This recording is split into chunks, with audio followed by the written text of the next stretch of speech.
The Grand Concord Authority sent its final demand to Earth on a Tuesday morning, though no one on the planet would call it final until much later. The message arrived through the relay station orbiting Mars, encoded in the formal diplomatic language that the Concord used for every communication, no matter how brutal the content. President Elena Castellano read the message twice before she called the emergency session. Her office in the Geneva complex overlooked the lake, and for a moment she stared out at the water instead of the screen. Gathering herself, the message was simple. The Concord Trade Authority controlled the shipping lanes through 11 star systems, including the 3 systems where Earth had established its only colonies beyond the solar system.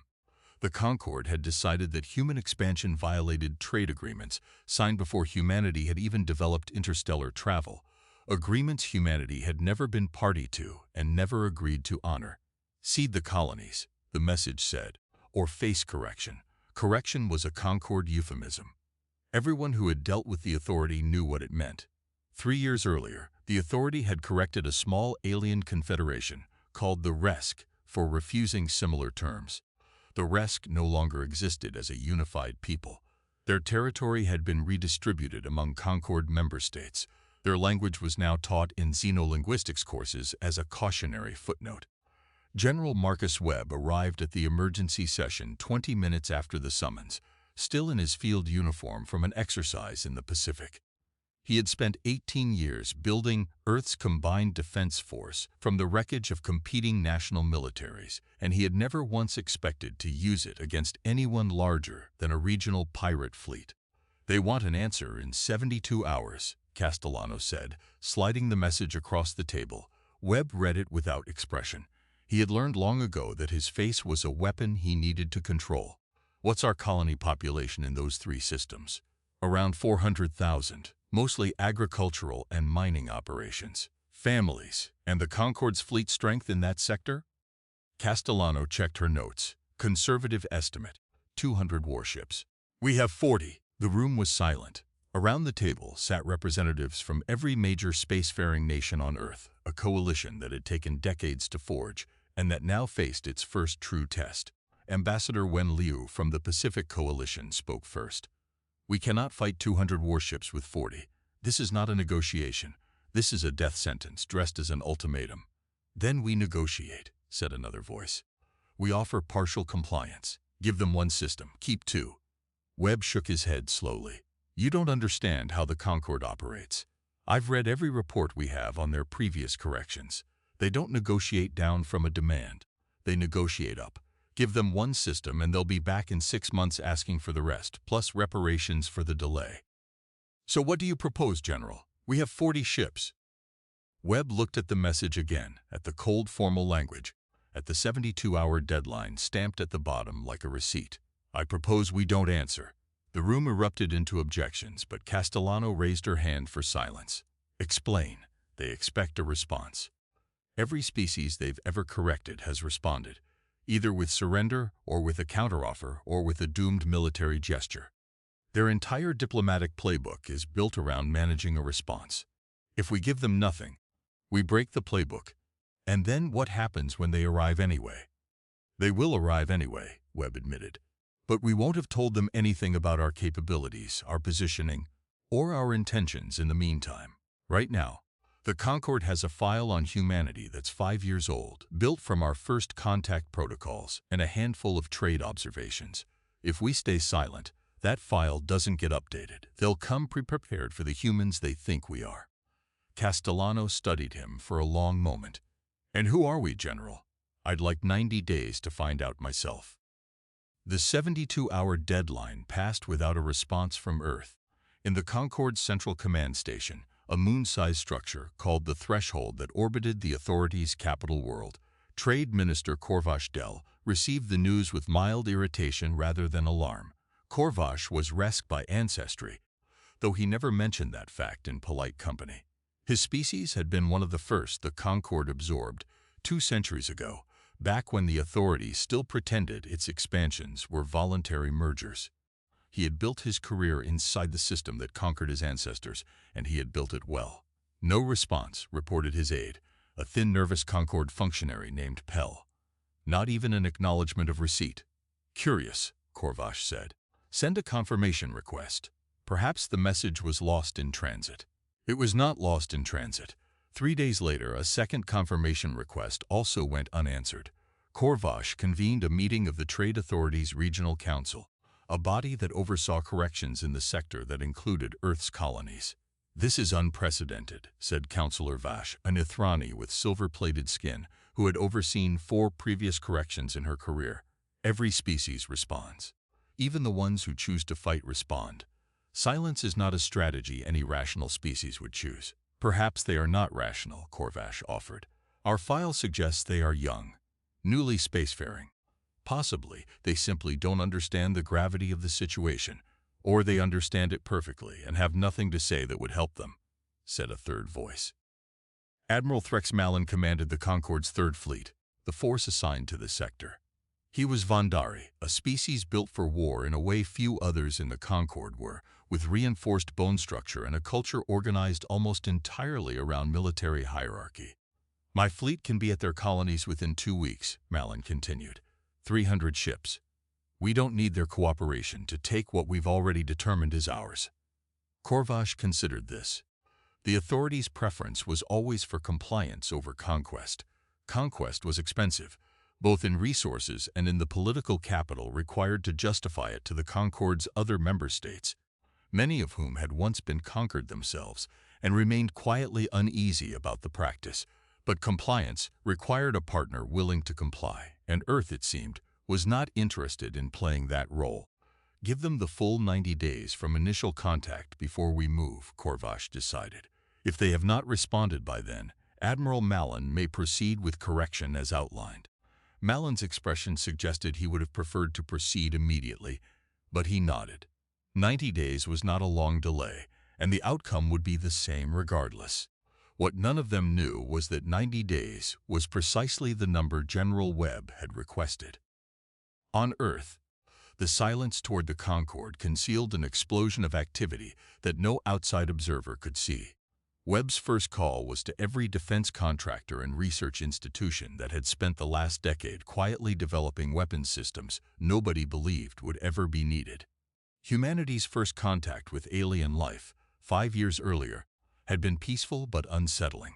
It had revealed a galaxy far more populated and far more dangerous than anyone on Earth had imagined, and a handful of paranoid defense planners in a dozen different countries had spent the years since preparing for a day they hoped would never come. That day had arrived. We have the railgun platforms, reported Dr. Amara Ose, lead engineer on a project that had been quietly funded through 3 different national budgets under the bureaucratic cover of asteroid mining research. 41 prototype installations, mostly in the asteroid belt. They were designed to track and intercept anything entering the solar system at speed. Can they be weaponized against ships? They were always weaponized against ships, General. We just told everyone they were for mining debris. Webb allowed himself a small, grim smile. It was the first good news he'd received in days. The next 90 days became the most concentrated industrial effort in human history. Factories that had built civilian goods retooled overnight for military production.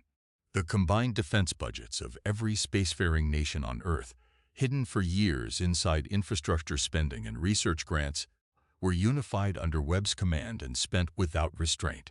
Colonel Sarah Chen ran the recruitment and training pipeline, pulling from every nation's existing military forces and consolidating them into something resembling a unified human fleet for the first time in history. The process was chaotic.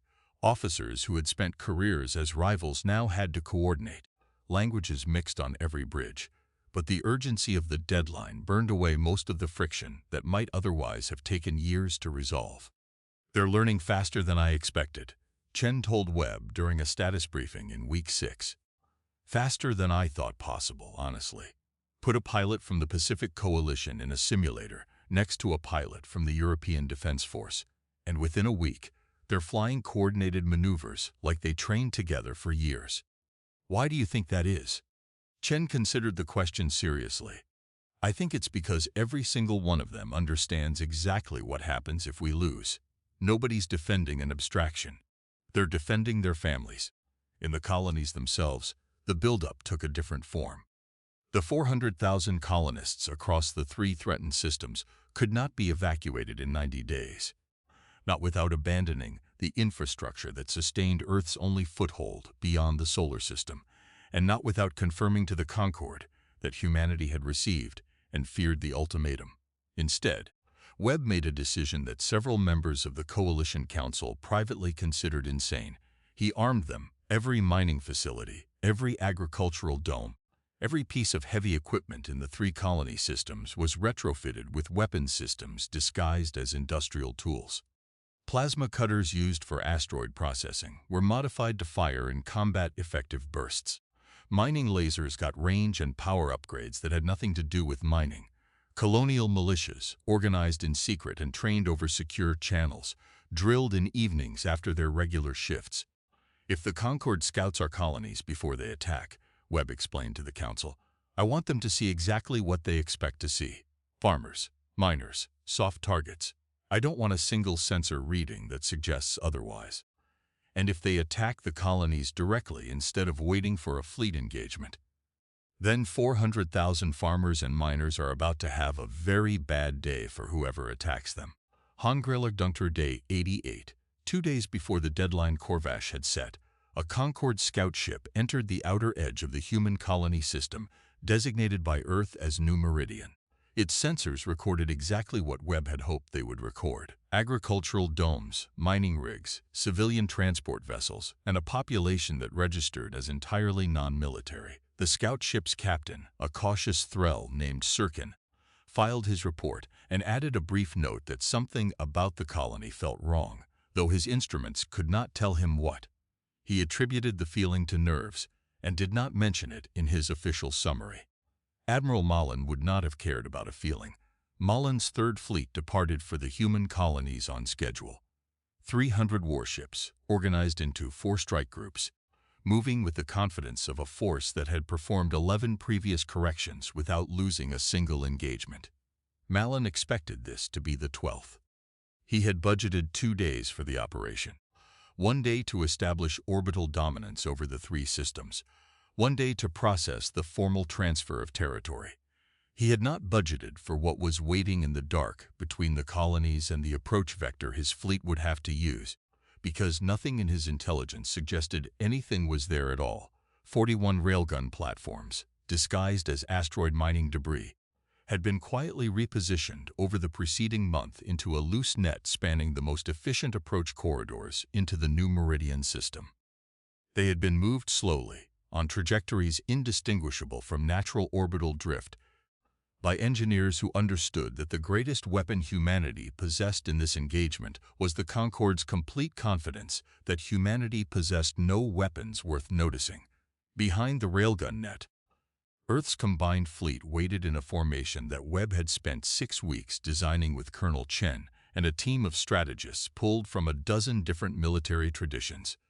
212 ships, far fewer than the Concord's 300, but armed with weapons the Concord's intelligence had no record of, and crewed by people who had spent 90 days training for exactly this moment. Concord fleet entering the corridor, reported Lieutenant Foster from the tactical station of Webb's flagship, the Resolute. They're moving in standard formation, no evasive patterns. They don't know we're here. Webb nodded slowly. Hold position. Let them commit fully to the corridor before the platforms engage. The wait was the hardest part. Webb had learned that about himself over the preceding 90 days. The planning, the building, the training, all of it was easier than the waiting.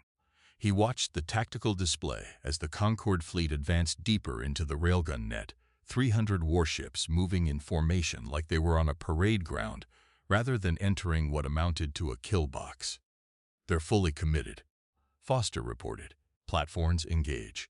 The 41 railgun installations fired simultaneously, a coordinated barrage that no Concord sensor had predicted because no Concord sensor had ever registered the platforms as weapons.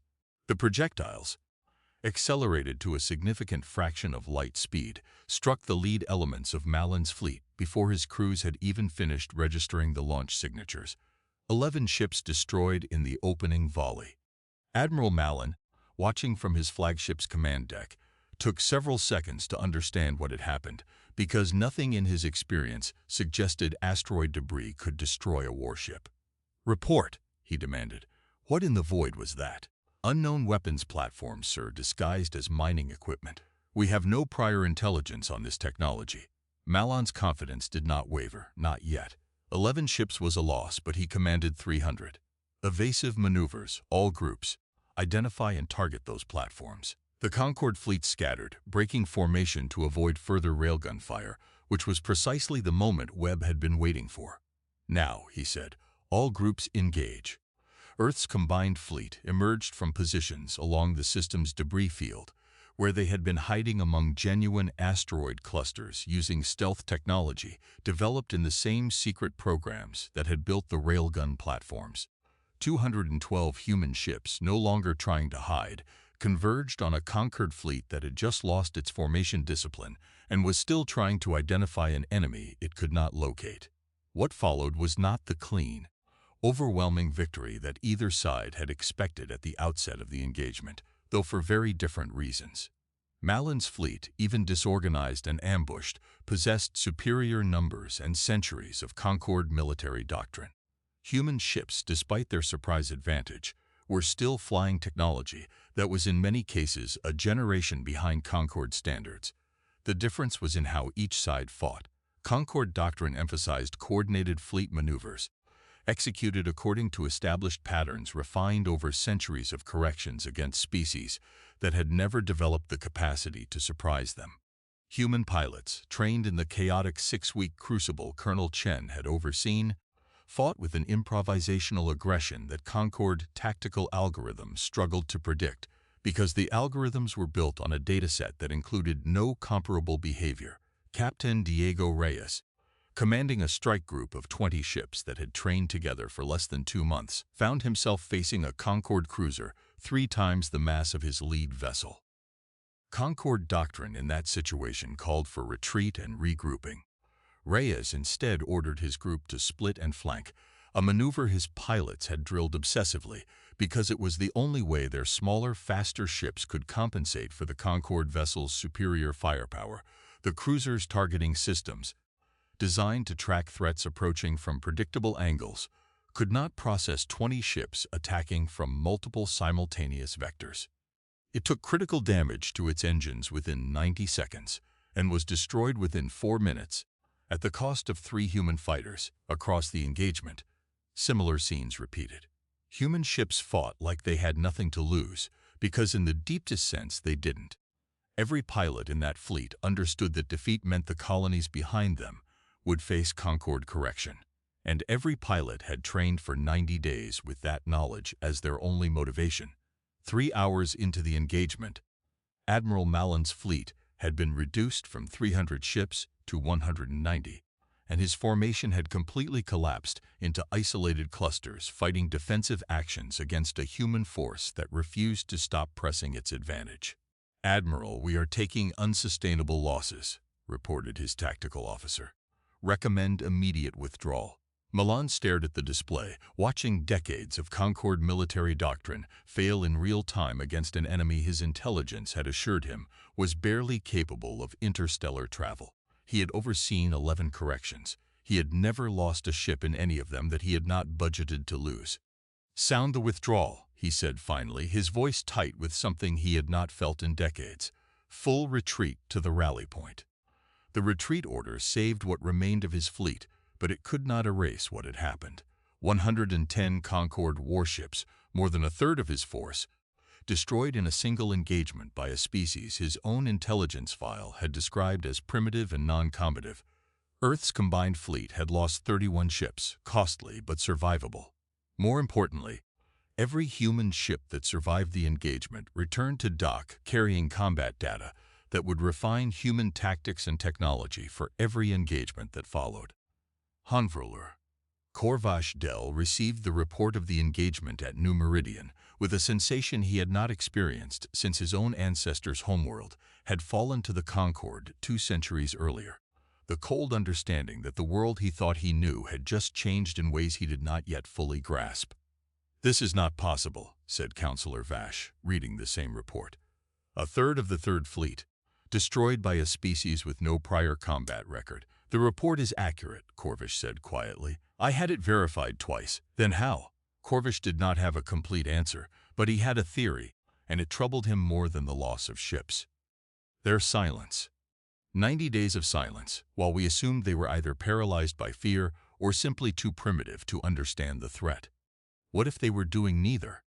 What if they spent those 90 days preparing exactly the response that just destroyed a third of our fleet? You're suggesting their silence was strategic. I'm suggesting we have no idea what this species is actually capable of, because the only data we possess is 5 years old and was gathered under conditions they may have deliberately controlled. Admiral Mallon, recalled to the threshold to explain the disaster in person, offered no excuses when he stood before the regional council. We were outmaneuvered. Their weapons technology in some areas exceeds our own, and their tactical doctrine does not match anything in our database. I recommend we treat any further engagement with extreme caution. You recommend caution, Vash said, her tone sharp. After losing a third of your fleet to farmers and miners. I recommend caution because the alternative is losing the rest of it, Mallon replied, his own anger barely contained. I have commanded soldiers for 30 years. I have never seen pilots fight the way theirs fought. They do not retreat when doctrine says they should retreat. They do not break formation when pressure should break it. I do not know what produces soldiers like that, but I know that underestimating them again will cost us more than ships. The council session that followed lasted 14 hours, longer than any correction-related debate in the authority's recent history. Some councilors argued for an overwhelming second strike, a fleet large enough that no tactical surprise could overcome it. Others argued for immediate withdrawal from the entire human sector, ceding the disputed colonies rather than risk further losses. Corvish, when finally given the floor, offered a third option. We send no fleet at all, he said. Not yet. We send a diplomatic delegation formally requesting direct negotiation. We treat them, for the first time, as a power capable of inflicting real cost rather than a target awaiting correction. That is an extraordinary concession, Vash said. We have never opened formal negotiations with a species under correction. It would set a precedent. The precedent has already been set, Corvish replied. By them, not by us. They have shown they will not simply accept correction. The only question now is whether we acknowledge that reality through diplomacy, or whether we acknowledge it through further losses. The diplomatic delegation arrived at Earth 6 weeks later, requesting a formal audience with the human coalition government. President Castellano received them in Geneva, in the same room where she had first read the Concord's ultimatum. The Concord delegation was led by Corvish himself, a decision that surprised his own colleagues, who had expected him to send a lower-ranking diplomat to absorb whatever consequences the negotiation might produce.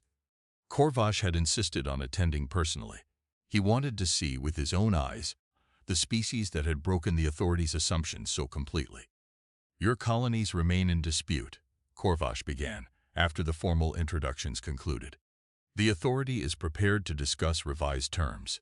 There will be no revision, Castellano said. The colonies belong to Earth. That was true before your ultimatum, and it remains true now. Corvish had expected this opening position. He had not expected the calm certainty with which she delivered it. The authorities' claim predates your settlement of those systems by. The authorities' claim was never presented to us for agreement, Castellano interrupted, gently but firmly. You sent an ultimatum to a species you had decided did not merit negotiation. We responded to the ultimatum you actually sent, not the one you wish you had sent. If you would like a different outcome, I'd suggest opening future discussions differently. General Webb, seated beside Castellano, watched Corvish's expression carefully. He had spent 90 days preparing for a war that had already happened. He had spent the weeks since preparing for what came after, and he understood that this negotiation would set the terms for every future interaction between humanity and the wider galaxy. What does Earth propose? Corvish asked finally. Full recognition of our existing colonies, with no further claims against them, Castellano said. In exchange, we are prepared to discuss trade access through our systems on terms negotiated as equals, not imposed as correction. And if the authority declines? Webb spoke for the first time. Then we'll have another conversation like the one your Third Fleet had at New Meridian. I'd rather not. I suspect you'd rather not either. It was not a threat delivered with anger. It was delivered the way Webb delivered every difficult truth, flatly and without embellishment, which somehow made it more unsettling than if he had shouted it. Corvash was quiet for a long moment. He thought of his own ancestors, the Resk, who had faced a Concord ultimatum 2 centuries earlier, and had not possessed the capacity to answer it the way Earth had just answered. He wondered, not for the first time since the New Meridian report had crossed his desk, what might have become of his people if they had. I will recommend acceptance of your terms to the Council, he said finally. Recognition of your colonies. Negotiated trade access. No further claims. Castellano nodded, betraying no triumph in her expression. Thank you. I'd also like to discuss something beyond this agreement if the Authority is willing. What would that be? Your previous corrections. The Resk, among others. Earth is prepared to support any effort toward restored sovereignty or fair representation for species the Authority has previously absorbed by force, not as a condition of this agreement, as a separate offer, open to any species who wants it. Corvash's expression shifted, something unguarded passing across his features before he composed himself again. You would extend that offer to my own people. We would extend it to anyone who never got the chance to answer an ultimatum the way we just answered ours. 1 year after the engagement at New Meridian, Earth's 3 colony systems had grown rather than shrunk, their populations bolstered by new arrivals eager to live somewhere that had proven it could defend itself. The Concord Trade Authority, reorganized under new leadership after the political fallout from Malon's defeat, had become Earth's largest single trading partner, exchanging technology and resources on terms that grew more equal each year. Corvash Del visited Earth twice more in that first year, the second time not as a diplomat but as a private citizen, to see for himself a small monument the Resk community on Earth's colony at New Meridian had built. It commemorated nothing related to humanity's victory. It commemorated instead the first conversation Corvash had ever had about his own species' history with someone who had treated that history as a tragedy worth remembering rather than an old administrative footnote. General Webb retired from active command 18 months after the engagement, handing the Unified Human Defense Force to Colonel Chen, now a general in her own right. In his final address to the Coalition Council, he offered a single piece of advice that would be quoted in military academies for decades afterward. We won at New Meridian because we let them believe what they already wanted to believe about us, he said. We will not get that advantage again. Whoever leads this force next will have to win by being better, not by being underestimated. I believe you can do that. I believe you already are. Earth's silence in the 90 days before New Meridian was studied for years afterward by military historians across a dozen species who debated whether it represented a uniquely human form of strategic patience or simply a desperate gamble that happened to succeed. Both explanations were probably true in their way. What was not debated, in the years that followed, was the lesson every spacefaring power in that region of the galaxy eventually absorbed about the species that had once been filed away as primitive and non-combative. That the most dangerous answer humanity could give to an ultimatum was no answer at all, because somewhere in that silence, an answer was always being built.